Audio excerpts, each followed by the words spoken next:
I'm Renee, and this channel is Renée.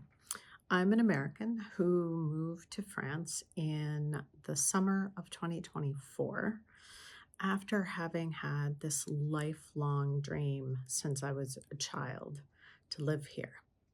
So, this channel is a quiet space for people navigating transition, transformation, those big changes, and those moments of those thresholds, those decision points that come up along the way of either diving in to a transformation or along the way through the journey of transformation, those big threshold moments that give us pause of indecision, where fear comes up and wants to put a grand old blockade in our way. And so this channel is going to be about um, supporting people going through that process of change. I do use my own transitions in life as examples along the way of what I have done to be now on the lovely other side of a grand transition in my life, although it's not the end. There's always transitions and transformations in life. So, thus, always good to have a place of support and community as you work through those changes. So that's what this channel is about. Today, though, I want to talk to you a little bit about, and I'm just going to open my notes, which has just like perfectly closed while I was starting. Um, uh, I wanted to talk today about goal planning, vision boarding, those grand plans that we tend to make for ourselves every year in December. Some people like myself for years and years and years needed to make sure that they were all in place and ready to go on January 1st because January 1st was the day I was going to start. I am not so rigid with myself anymore. So, we're going to talk today about the process that I've gone through with annual planning and where I am with it now and the lessons that it's taught me along the way.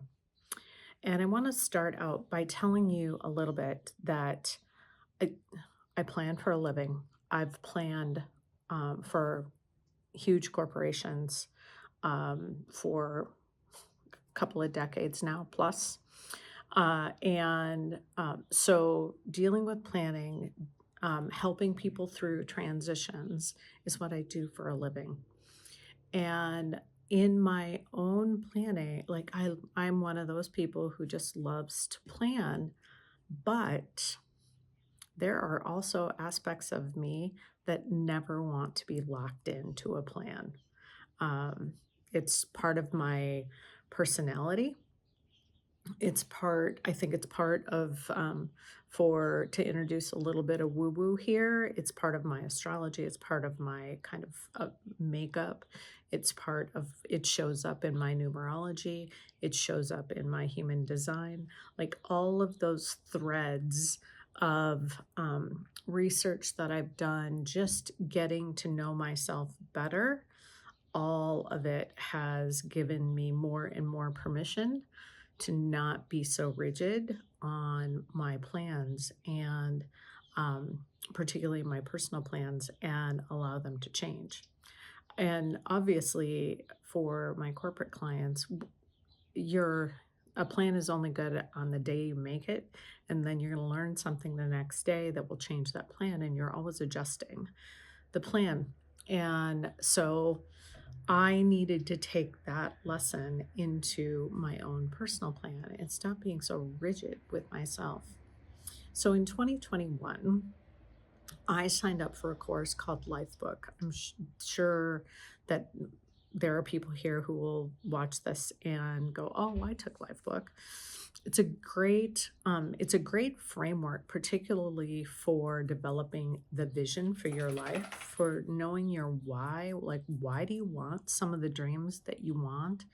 Um, and really kind of owning what you're willing to do to get those. And then toward the end of the course, it really begins to then point you to developing habits that will support those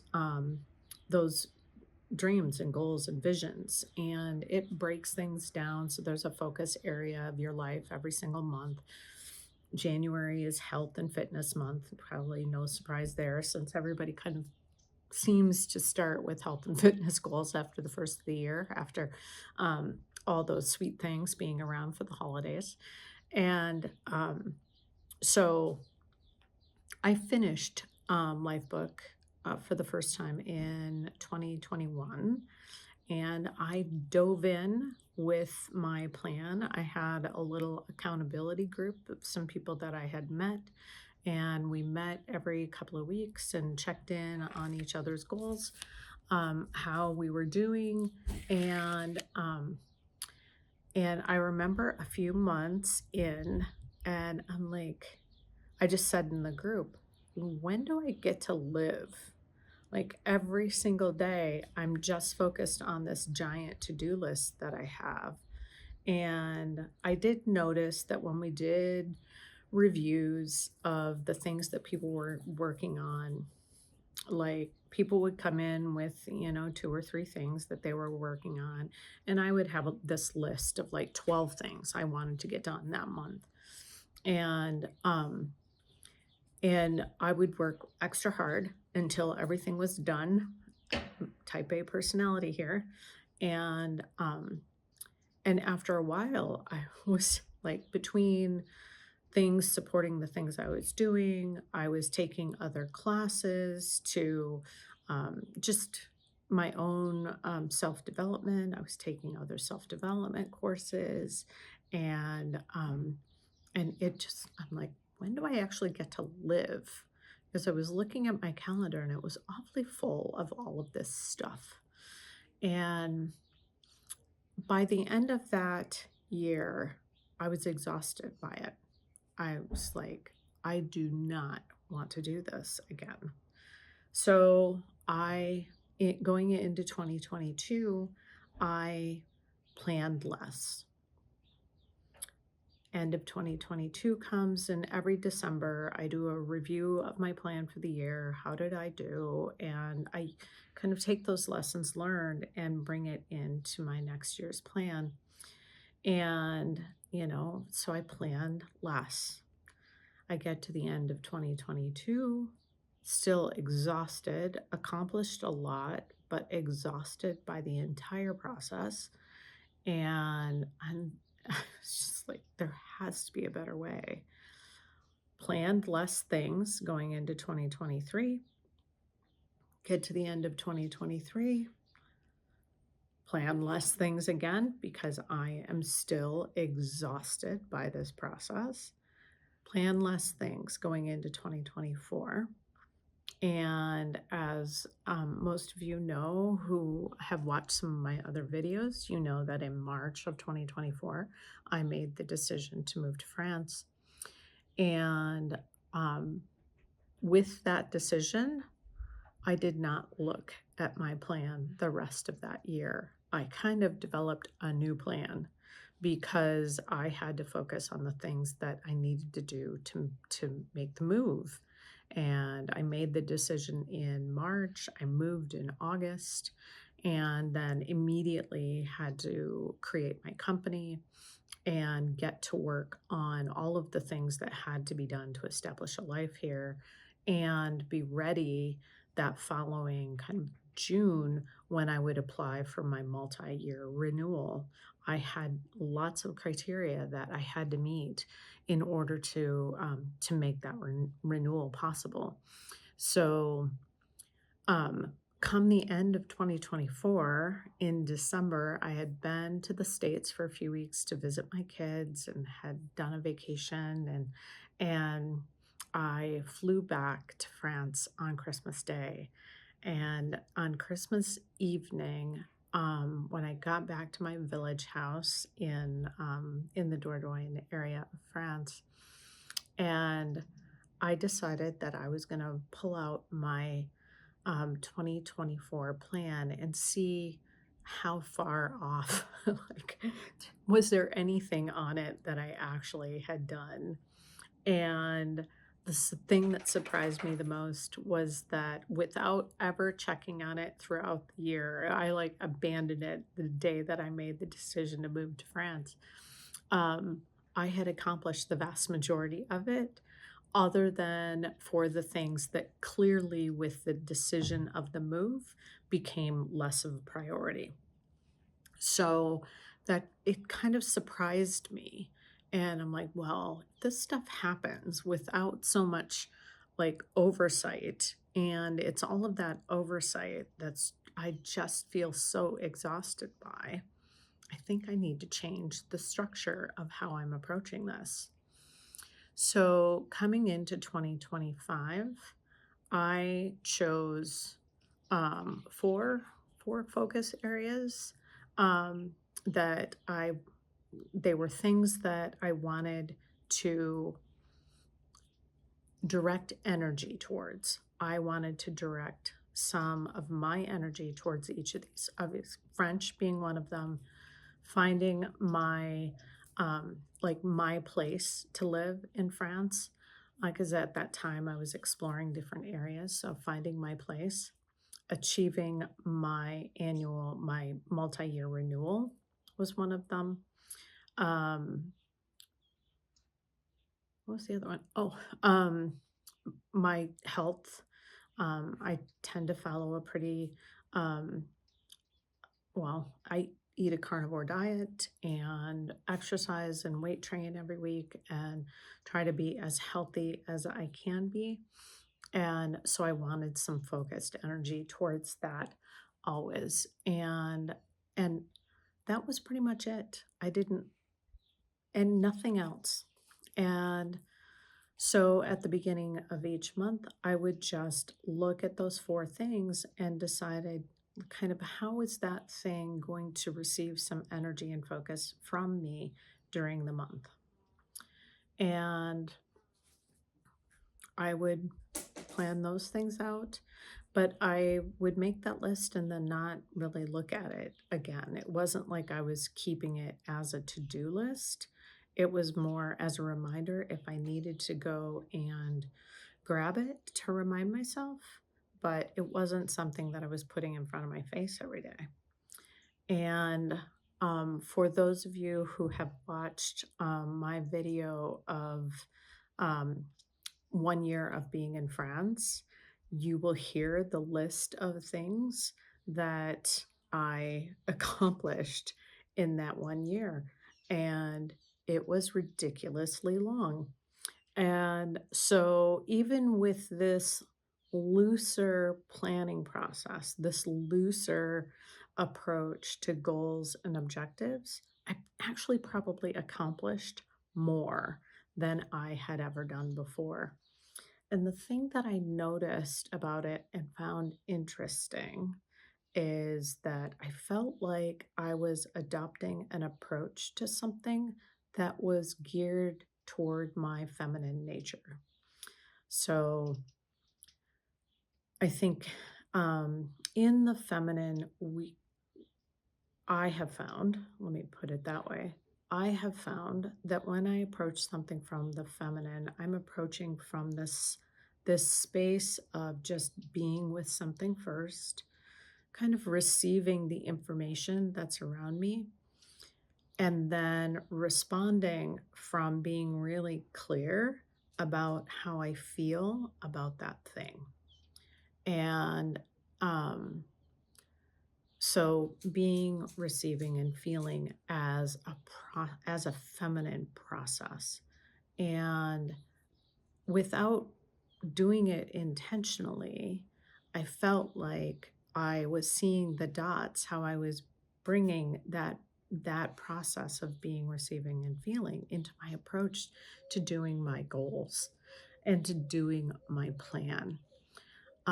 So I'm not sure that I would recommend this approach to a masculine energy person, because masculine energy needs a level of doingness, a focused intent, a battle, if you will.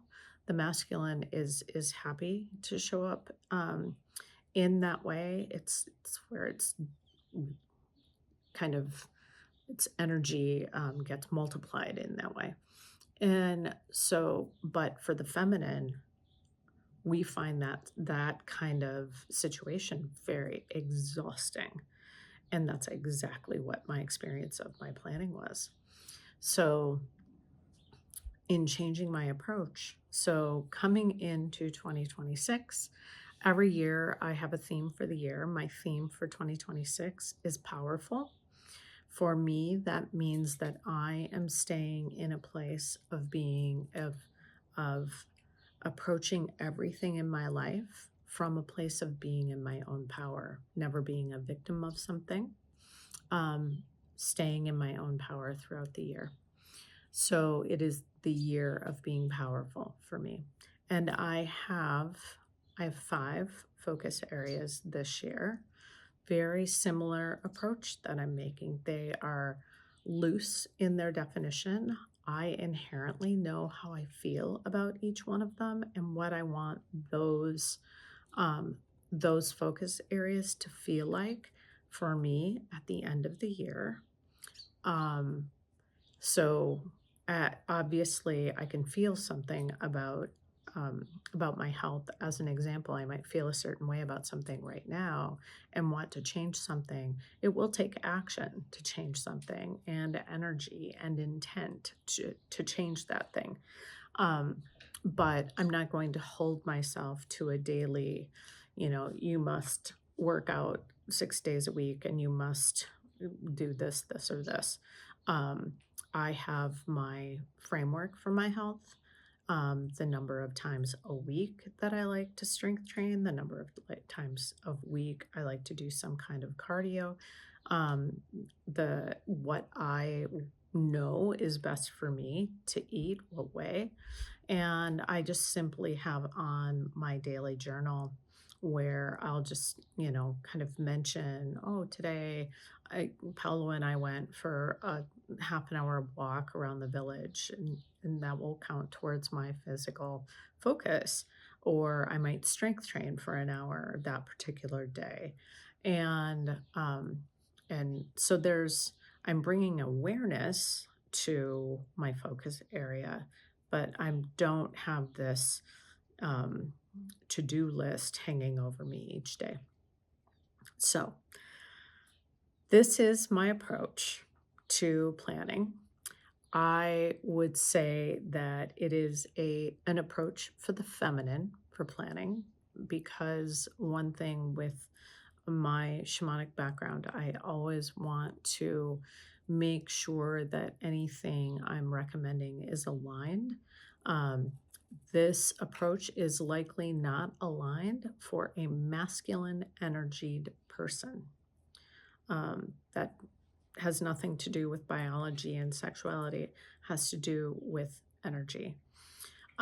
If you are a masculine energied person, you likely know you're a masculine energied person. You probably would thrive better with a to do list and a more targeted, let me say, approach to annual planning. If you are a feminine energied person, try this out. Let me know in the comments below. Let me know how it goes. And yeah, uh, best of luck with all 2026 wishes, plans, and dreams. And if you are looking to make a transition in your life in 2026, I will leave a link below of how to find me. And yeah, I would love to work with you and support you in any way I can. I will leave it there, and a biento.